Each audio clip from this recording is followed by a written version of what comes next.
خوب اعوذ باللہ من الشیطان الرجیم بسم اللہ الرحمن الرحیم الحمد للہ رب العالمین وصلی اللہ علی محمد وآلہ الطاہرین اللہم صلی علی محمد وآلہ محمد. عقیدتنا فی المجتہد، مجتہد کے سلسلے میں ہمارا عقیدہ اور نظریہ کیا ہے.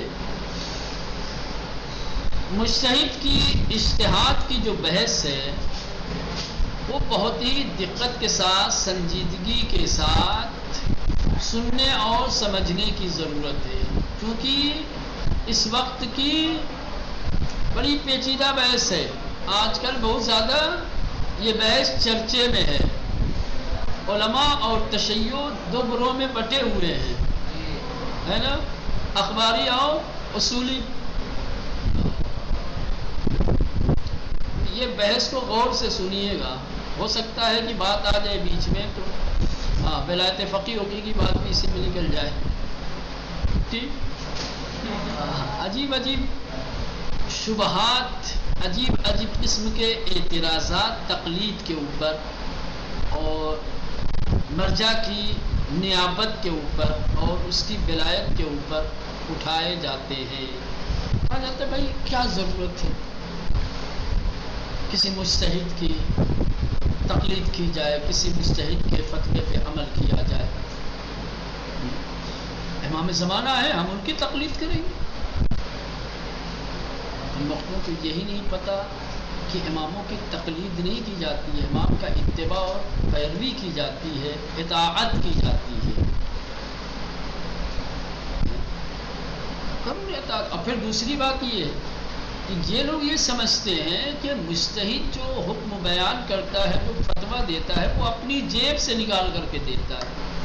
اب وہ امام زمانہ کا ہی اور دوسرے اماموں کے ہی حکم خدا سے اور حکم ائمہ سے ہی حکم نکال کر کے دیتا ہے. وہ مجتہد کا فتویٰ اس کے اپنی جیب کا مال نہیں ہے. وہ قرآن اور احادیث کی باتیں ہیں. اس کے پاس اتنا علم ہے، کوئی بھی سوال پیش آتا ہے اس کا جواب، اس کا حکم فوراً قرآن اور روایات سے، احادیث سے، یا جو منابع ہیں، منابع شریعہ جن کو کہا جاتا ہے، یا ایک اصطلاح گزری ہے اوپر، کیا نام تھا مولانا اس کا؟ کل پرسوں کی بحث میں اصطلاح گزری ہے جی، نہ ایک اصطلاح گزری ہے، 4 چیزیں تھیں، قرآن، سنت، اجماع، عقل. ان کو کیا کہا جاتا ہے؟ بھول گیا. ادلہ شرعیہ کیا کہا جاتا ہے؟ اور یہاں سے دیتا ہے نکال کر کے. نہیں تقلید کرنا چاہتے، مجتہد کے فتوے سے مطمئن نہیں ہو تو جاؤ بھائی خود ہی ڈھونڈ لو. یہ بھی تو راستہ دیا گیا کہ نہیں دیا گیا؟ بھائی زمانے غیبت میں 3 راستے بتائے گئے ہیں نا. کب آپ سے کسی نے کہا کہ آپ تقلید کیجیے؟ اب مجتہد خود بنیے. آپ خود اپنے اندر اتنی صلاحیت اور اتنی استعداد پیدا کیجیے کہ ہر سوال کا جواب، ہر سوال کا حکم شرعی آپ شریعت کے منابع سے نکال سکتے. چاہیے کسی نے نہیں کہا آپ سے بھی تقلید کیجیے. لیکن اگر آپ کے اندر یہ استعداد نہیں ہے، آپ کے اندر یہ صلاحیت نہیں ہے کہ آپ ادلہ شرعیہ سے حکم شرعی کا استخراج کر سکیں، تو پھر کیا کریں گے؟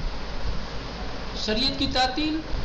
آپ اپنی مرضی، اپنی رائے اور اپنی پسند کے مطابق کیجیے. پھر تو آپ کا عمل شرعی نہیں کہلائے گا. پھر آپ اس کے سلسلے میں کسی اجر و ثواب کا انتظار مت کیجیے، ہے نا. آپ مومن ہیں، صاحب ایمان ہیں. مومن اور صاحب ایمان کا فریضہ یہ ہے کہ وہ اللہ اور رسول کے بتائے ہوئے راستے اور اس کے حکم پر عمل کرے. تم تو اپنے حکم پہ عمل کر رہے ہو، کیسے مومن ہو؟ ایک تو یہ ہے کیوں تقلید کریں. ہم بھی کہتے ہیں میں کیوں تقلید کروں، لیکن تقلید نہ کرنے کا مطلب یہ تھوڑی ہے کہ آپ آزاد ہو، پھر آپ کے اوپر کوئی ذمہ داری نہیں ہے. آپ مومن ہو، آپ کو اعمال انجام دینے ہیں، افعال انجام دینے ہیں، کوئی کام کرنا ہے تو اس کام کو تمہیں شریعت کے مطابق انجام دینا ہے نا. کیسے دیں گے؟ آپ تو کسی مجتہد کو مانتے نہیں. تو آپ جو عمل انجام دینا چاہتے ہیں اس کے سلسلے میں حکم شرعی کیا ہے آپ کے اندر صلاحیت کہ نکال سکے منابع سے، تو جائیے نکال لیں. الحمدللہ تقلید کرنے سے بہت بہتر ہے. اور اگر آپ ایسا نہیں کر سکتے، آپ کے اندر نہیں ہے یہ صلاحیت، نہیں ہے یہ استعداد، تو پھر جس کے اندر استعداد ہے جو نکال کر کے آپ کو دے رہا ہے اس پر عمل کرنے میں کیا ہے؟ ہم طبیب اور ڈاکٹر کے سلسلے میں کیا کرتے ہیں؟ میں بولیں طبیعت خراب ہوئی ہماری، علاج کروائیں گے کہ نہیں کروائیں گے؟ علاج کروائیں گے. ڈاکٹر کے پاس جاتے ہیں، ڈاکٹر پوچھتا ہے کیا پریشانی ہے آپ پریشانی بتاتے ہیں. پھر ڈاکٹر اس پریشانی کا حل کر کے دیتا ہے. کیوں نہیں آپ کہتے کہ ہم ڈاکٹر کی بات کیوں مانیں؟ وہاں تو نہیں کہتے. آپ گھر بنوانا ہے، آپ کو کس طریقے کا نقشہ ہونا چاہیے، انجینئر کے پاس جاتے ہیں، انجینئر نقشہ بنا کر کے دیتا ہے. آپ نہیں کہتے نہیں ہمیں انجینئر کا نقشہ بھی چاہیے. دین ہی ایک مظلوم ہے جو آئے دن پہ حملہ کرتے ہیں. یہ مجتہد تمہارے جیسا تھوڑی ہوتا ہے. اور پھر سب سے بڑی بات یہ ہے کہ مجتہد کی تقلید کوئی ہمارا اور آپ کا نظریہ تھوڑی ہے. مجتہد کی تقلید اطاعت امام ہے، امام نے کہا. پھر ایک طرف تم امام کی پیروی اور اطاعت کی بات کر رہے ہو، دوسری طرف مجتہد کی مخالفت کر کے اسی امام کے حکم سے کنارہ گیری کر رہے ہو. نہیں ہے، روایتیں موجود ہیں نا. قرآن بھی کہہ رہا ہے فَاسْأَلُوا أَهْلَ الذِّكْرِ إِن كُنتُمْ لَا تَعْلَمُونَ. یہ ایک آیت ہے. اس کے علاوہ بہت ساری آیتیں آپ کو دوسری مل جائیں گی. یا ایھا الذین آمنوا تؤدوا الامانات الی اہلھا. تو اس کے ذریعے سے بھی ولایت ثابت ہے. جو جس کا استحقاق رکھتا ہے وہ اسے دیجیے، امانتوں کو اس کے اہل کے حوالے کیجیے. امانت خالی مال تھوڑی ہوتا ہے. امانت عہدہ ہے، منصب ہے، تمام وہ چیزیں جس سے سماج اور معاشرے کی منفعت وابستہ ہو وہ امانت ہے. بہت صورت یہ کر تو میں یہ کہتا ہوں روایتیں موجود ہیں. امام نے فرمایا ہے کہ جیسے ہم تمہارے لیے حجت ہیں ویسے ہی علماء تمہارے لیے. تو امام تو حجت قرار دے رہے ہیں اور تم حجت کا انکار کر رہے ہو. کیسے امام کے پیروی کرنے والے ہو گئے؟ کیسے امام کے مقلد ہو؟ کیسے امام کے تابع ہو؟ کیسے امام کے فرما بردار ہو؟ امام کہہ رہا ہے ہماری غیبت کے زمانے میں اگر کوئی مسئلہ پیش آ جائے تو جو ہماری روایتوں کا علم رکھنے والے ہیں آپ چاہیے ان کے پاس کرنا، ہم تو نہیں جائیں گے. ابھی تو آپ کہہ رہے تھے کہ ہم امام کے مقلد ہیں، ہم امام کے پیروکار ہیں، ہم امام کے اطاعت گزار ہیں. امام تو کہہ رہا ہے یہ کون سی پیروی ہے، کون سی اطاعت ہے، کون سی تقلید؟ عجیب. ایک طرف امام کی اطاعت کی بات کی جاتی ہے، دوسری طرف امام کے ہی قول سے انکار کیا جاتا ہے، اس کے حکم کی مخالفت کی جا رہی ہے. ایک کل جو ہے اتفاق سے پاکستان کے ایک نیم ملا کی ایک ویڈیو دیکھی، وہ بڑا مخالف ہے مجتہدین کا، ویڈیو بنا کے ڈالتا رہتا ہے. کمنٹ میں جاؤ تو کبھی بڑی اچھی اچھی مزے کی باتیں ملتی ہیں. لوگ اپنی اپنی ذہنیت، اپنی سوچ کے اعتبار سے کمنٹ کرتے ہیں. ایک نے بڑا اچھا کمنٹ کیا تھا، وہ بحث کرنے والی ہے.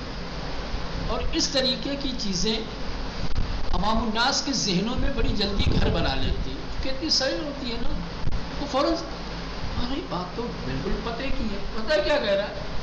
کہہ رہے کہ اگر شیطان نگاہوں سے اوجھل ہو کر کے لوگوں کو بہکا سکتا ہے تو امام زمانہ پردہ غیب میں رہ کے لوگوں کی ہدایت کیوں نہیں کر سکتے؟ شیطان کے اندر اتنی قدرت ہے، شیطان کے اندر اتنی طاقت ہے کہ وہ ظاہر نہ ہو اور گمراہ کر دے، بھٹکا دے. کیا امام زمانہ کے اندر یہ طاقت، یہ قدرت نہیں ہے کہ پردے غیب رہ کر کے لوگوں کی ہدایت کرے؟ پھر جب امام ہدایت کے لیے ہیں تو مجتہد کی پیروی کیوں کرے؟ ابھی تو یہ اخباریوں کے بیچ میں پڑھ دو گے تو نعرے لگنے لگے. بات پتے کی ہے نہیں مولانا؟ غلط ہے. کیسا لگا کمنٹ؟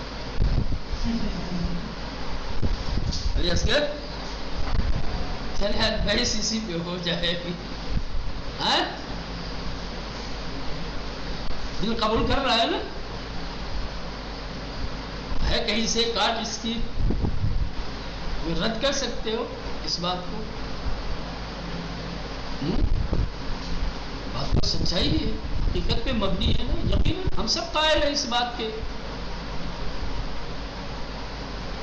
یہ شیطان ظاہر نہیں ہوتا ہے، ہم دیکھ نہیں پاتے. شیطان بھی غائب ہے، وہ بھی پردے میں ہے. وہ پردے میں رہ کر کے لوگوں کو گمراہ کرتا ہے، لوگوں کو رستے سے بھٹکاتا ہے. شیطان دشمن خدا ہے.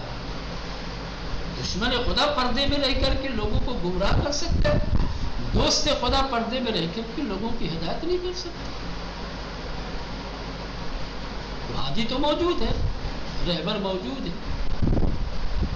پھر ہم کسی اور کے آستانے پہ کیوں جائیں؟ کسی اور کی پیروی ہم کیوں کریں؟ بات کیا امام زمانہ کی شیطان کی کیا بات؟ اگر انسان کی ہدایت ہی کی ہے تو کیا ضرورت ہے شیطان کے، اور کیا ضرورت ہے امام زمانہ کی؟ خدا نہیں کر سکتا. خدا قادر نہیں ہے کیا کہ امام زمانہ کو بھیجا ہے کہ وہ جا کر کے ہدایت کرے؟ کیوں مولانا؟ خدا بندوں کی ہدایت نہیں کر سکتا. خدا کو پسند نہیں ہے اپنے بندوں کی ہدایت کرنا. وہ بھی تو کر سکتا ہے. اس نے ایک نظام بنایا ہے، ایک سسٹم بنایا ہے. خدا نے اپنا پیغام دوسروں تک، اپنے بندوں تک پہنچانے کے لیے، سعادت کا راستہ دکھانے کے لیے نمائندے بھیجے. اپنا کام دنیا کا، یہ اسباب و علل کی دنیا ہے. یہ نظام اسباب ہو. یہاں کا سارا کام وسیلوں سے ہوتا ہے. ذریعے بنائے ہیں.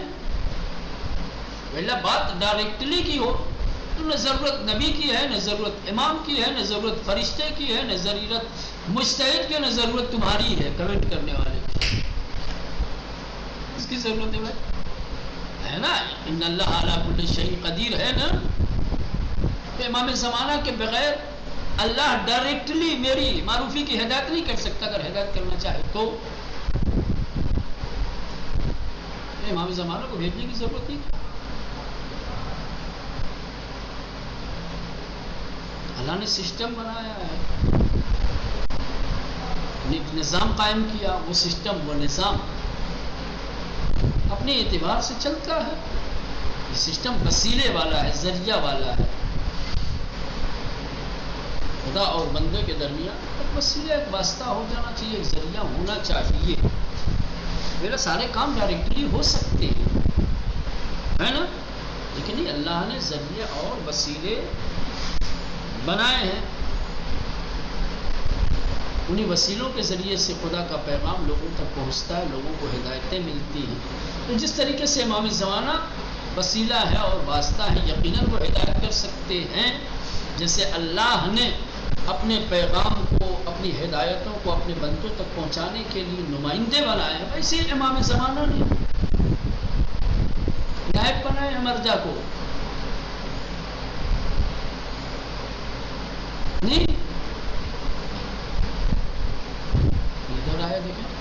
وَعَقِيدَتُنَا فِي الْمُسْتَهْدِ الْجَامِعِ لِلشَّرَائِعِ أَنَّهُ نَائِبٌ لِلْإِمَامِ عَلَيْهِ السَّلَامِ فِي حَالِ غَيْبَتِهِ. یہ حال نائب امام ہے. میں مجتہد تم کیا سمجھتے ہو؟ مرتبہ جانتے ہی نہیں، پہچانتے نہیں مرضیت کیا ہے.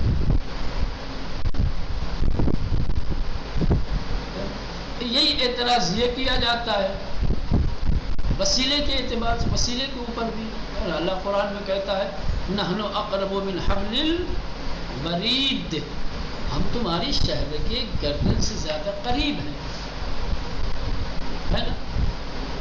تو اب جو لوگ وسیلے کے منکر ہیں وہ کہتے ہیں کہ بھائی وسیلے کی ضرورت وہاں پر پڑتی ہے کہ جہاں فاصلے ہوں، جہاں دوریاں ہوں، جہاں قربت ہو، جہاں نزدیکی ہو، وہاں وسیلے کی ضرورت ہی نہیں ہے۔ بھائی جہاں تک آپ کا ہاتھ پہنچ رہا ہے وہاں تک آپ کو اسٹول کی، کرسی کی ضرورت نہیں ہے نا؟ جو آپ سے قریب ہے، قریب سے وصل ہونے کے لیے کسی وسیلے کی ضرورت نہیں ہے۔ لیکن اپنی قد سے اوپر جانا ہو، آپ کو فاصلہ ہو جائے آپ میں اور اس دوسری چیز میں، چھت آپ سے بلند ہے، آپ کی رسائی نہیں ہے، وہاں تو فاصلہ ہے آپ میں اور چھت میں، تو اب چھت پہ چڑھنے کے لیے زینہ چاہیے، کوئی وسیلہ چاہیے۔ خدا تو شہر کی گردن سے قریب ہے، اتنا نزدیک ہے، اتنا قریب ہے کہ تمہاری جان جس سے وابستہ ہے اور اس کی بارگاہ میں وسیلہ لانے کی کیا ضرورت ہے؟ ہاں، خدا کوئی ایسی ذات ہوتی کہ جس کا تم سے فاصلہ ہوتا، جو تم سے دور ہوتا، اور پھر اس دوری کو ختم کرنے کے لیے تم کوئی وسیلہ اور ذریعہ لے کر کے آتے تو ہم بھی وسیلے کو تسلیم کرتے۔ بس صحیح ہے نا مولانا کہ نہیں؟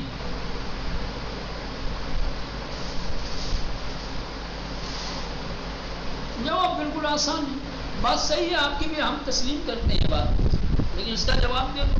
اب جو شہر گردن سے قریب ہے وہی اگر حکم دے کہ میری بارگاہ میں وسیلہ لے کر آؤ، تو تمہیں یہ بات سمجھ میں آ رہی ہے کہ ذات پروردگار تم سے قریب ہے، اسے وسیلے کی ضرورت نہیں ہے؟ تمہیں یہ بات پتا، اسے نہیں پتا کیا؟ وہی کہہ رہے یا ایھا الذین آمنوا وابتغوا الیہ الوسیلہ، وسیلہ لے کر کے آؤ۔ پھر بات یہ ہے کہ ان کنتم تحبون اللہ فاتبعونی یحببکم اللہ، اگر تم خدا کی محبت کا دعویٰ کرتے ہو تو میرے نبی کا اتباع کرو۔ کیوں نبی کا اتباع کرو بھائی؟ اللہ کا کیوں نہیں؟ اللہ کی پیروی کر لیں گے، دعوی محبت پورا نہیں ہو جائے گا؟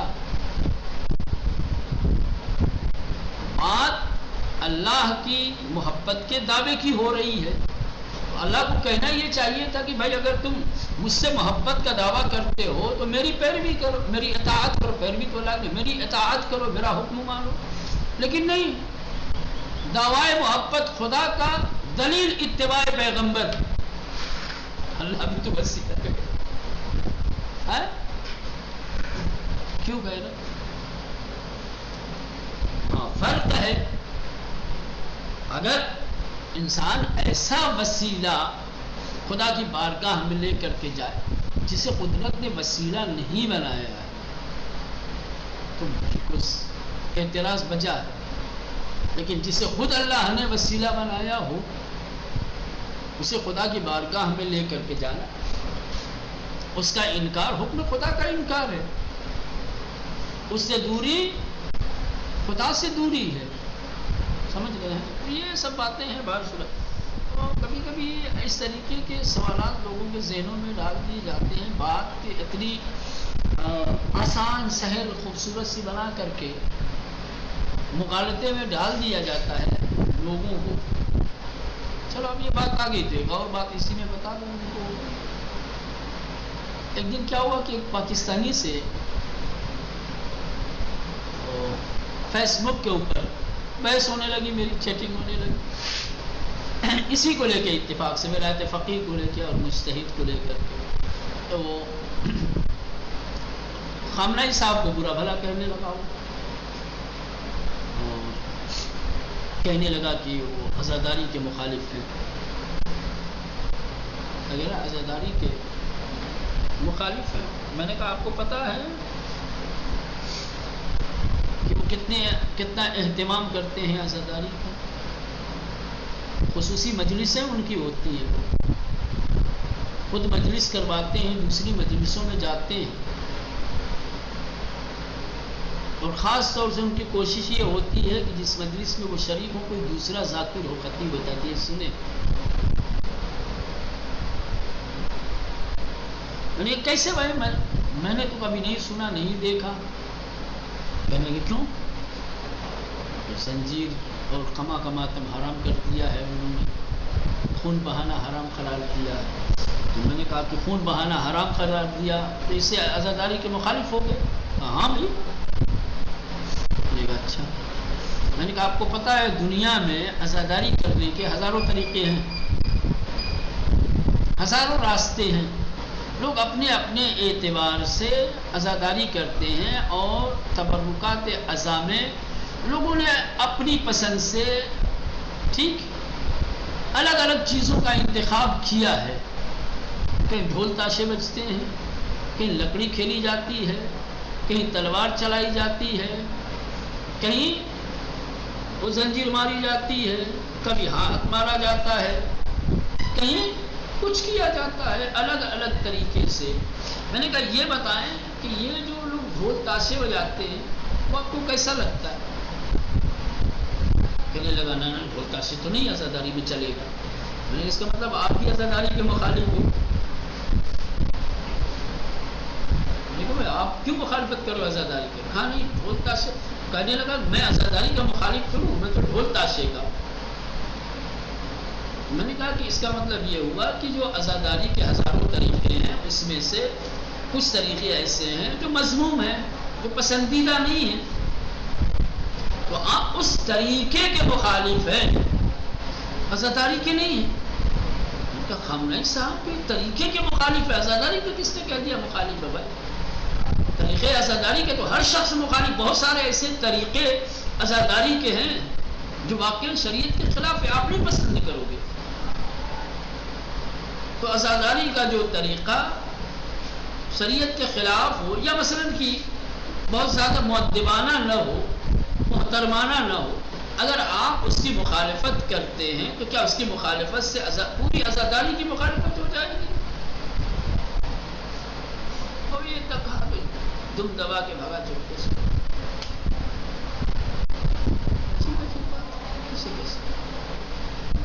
کما کا ماتم حرام کر دیا، منع کر دیا، بولو بھائی وہ عزاداری کے مخالف ہو گئے. کسی کیسے لوگوں کو گمراہ کیا جاتا ہے. چلیں عقیدتنا فی المجتہد، ہمارا عقیدہ مجتہد کے سلسلے میں. عقیدتنا فی المجتہد الجامع للشرائط انہ نائب للامام علیہ السلام فی حال غیبتہ. ایک ایک لفظ پہ غور کیجئے گا. ہمارا عقیدہ اس مجتہد کے بارے میں کہ جو جامع الشرائط ہو. ابھی شرائط بیان نہیں کیے، شرائط آئیں گے، ٹھیک ہے. ہمارا عقیدہ اس مجتہد کے بارے میں کہ جو جامع الشرائط یعنی جس کے اندر اجتہاد کی تمام شرطیں پائی جاتی ہیں، انہو ایسا مجتہد نائب للامام علیہ السلام، امام علیہ السلام کا نائب اور جانشین ہوتا ہے فی حال غیبت، امام کی غیبت کے زمانے میں. یہ ہمارا عقیدہ ہے. غیبت امام عصر میں ایسا مجتہد کہ جو جامع الشرائط ہے وہ امام زمانہ کا نائب ہے. ٹھیک. وَهُوَ الْحَاكِمُ وَالرَّئِيسُ الْمُطْلَقُ. مجتہد خالی فتویٰ دینے کے لیے، حکم بیان کرنے کے لیے نہیں ہوتا ہے، وہ حاکم اور رئیس مطلق ہے بلا قید و شرط. جس طریقے سے امام اولا بِأَنفُسِكُمْ ہے یا من انفسکم ہے، مجتہد جامع الشرائط اولا من انفسکم ہے، حاکم ہے، رئیس مطلق ہے. لہو ما للامام، جو مقامات جو چیزیں امام کے لیے ہیں وہی مجتہد جامع الشرائط کے لیے ہے. لہو مجتہد کے لیے ہے ما وہ چیز للامام جو امام کے لیے کیا گیا ہے فی الفصل فی القضایا قضیہ کا حل و فصل کرنا فیصلے دینا قضاوت یہ حضور امام میں امام کا منصب ہے غیبت امام میں مجتہد جامع الشرائط کو یہ منصب ہے بل حکومہ بین الناس لوگوں کے درمیان حکومت آ گیا ولایت فقیہ کس مجتہد کی حکومت ہے یہ تو کہہ رہے ہیں کہ مجتہد لوگوں کا حاکم ہوتا ہے کدھر ہے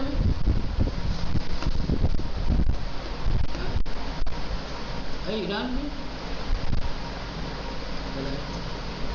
بل حکومہ بین الناس جس طریقے سے حضور امام میں حکومت حق کے حکومت امام کو ہے غیبت امام میں حق کے حکومت اگر کہیں زمینہ فراہم ہو جائے حکومت قائم کرنے کا تو سب سے پہلے حکومت مجتہد جامع الشرائط کو دی جائے گی برسر اقتدار برسر سلطنت مجتہد کو لایا جائے گا یہی ولایت فقیہ ہے کیونکہ دنیا کے کسی اور ملک میں ہے نہیں ایسا حکومتیں ہیں تو لیکن ساری حکومتوں کو حکومت غاصب کہا جائے گا آج کے دور میں آج کے زمانے میں جتنی بھی اسلامی حکومتیں ہیں اگر اس حکومت کے سرحدوں میں مجتہد جامع الشرائط پایا جا رہا ہے اور اسے نظر انداز کر کے کسی اور کو تخت حکومت پہ بٹھایا جا رہا ہے حکومت غاصب ہے حکومت مجتہد کو ہے مراد علیہ راد علی الامام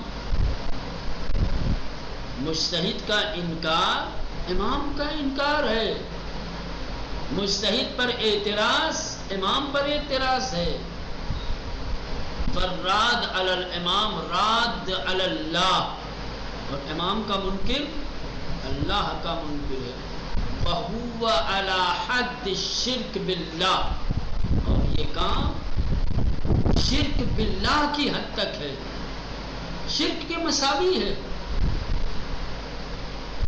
شرک کے برابر یہ ہے کما جا اب سوچ رہے ہوں گے کہ یہ علامہ مظفر کہاں سے اتنی بڑی بڑی باتیں اتنی بڑے بڑے دعوے کر رہے ہیں بھائی کچھ بھی کرے ہوا مجتہد کہاں امام کہاں مجتہد یہ بڑی بڑی باتیں کر رہے ہو کہ جو منصب جو مقام امام کو حاصل ہے وہی منصب وہی مقام حال غیبت میں مجتہد جامع الشرائط کے لیے ہے امام کا انکار کرنا جیسا ہے مجتہد کا انکار کرنا بھی ویسا ہی ہے یہ سب حدیث میں آیا ہے چھٹے امام نے فرمایا ہے جاء فی الحدیث عن صادق آل البیت علیہ السلام کہہ رہے کہ چھٹے امام جعفر صادق علیہ السلام سے حدیث میں یہ ساری باتیں آئی ہیں